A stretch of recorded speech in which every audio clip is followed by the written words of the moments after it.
দুইটা যুবক 12 থেকে 13 বছরের যুবক মুআজ ইবনে মুআজ।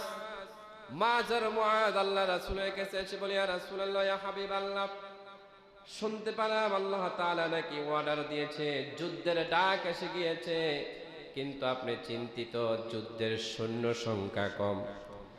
আমি মুআজ আর মুআজ আমরা দুই ভাই, আমাদেরকে যুদ্ধের ময়দানে নিয়ে যান, আমরা যুদ্ধ করব।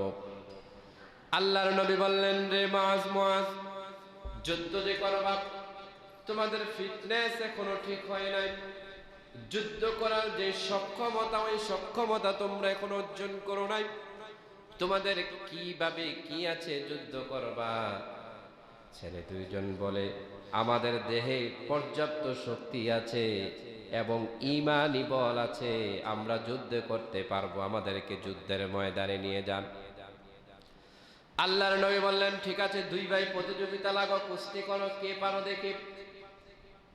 দুই ভাই যখন প্রতিযোগিতা লাগলেন কুস্তি করার জন্য, বড় ভাই ছোট ভাইকে থাপ করে ফেলে দিলেন জমিনে। ছোট ভাই বড় ভাইয়ের কানে কানে বলে, ভাই একসাথে খাওয়া দাওয়া করি, একসাথে বিছানায় ঘুমাই, একসাথে চলাচল করি, আজকে যুদ্ধের ময়দানে তুমি একা একা যাবা, আমাকে রেখে যাবা, তোমার কি মায়া হবে না রে ভাই? তোমার কষ্ট লাগবে না? তুমি শক্তি একটু কমাইয়া দাও, আমার শক্তি প্রয়োগ করে রাসূলকে বুঝাই, আমারও শক্তি আছে। বড় ভাই ছোট ভাইয়ের এই পরামর্শ শুনে আস্তে করে শক্তি কমায়া দিলেন।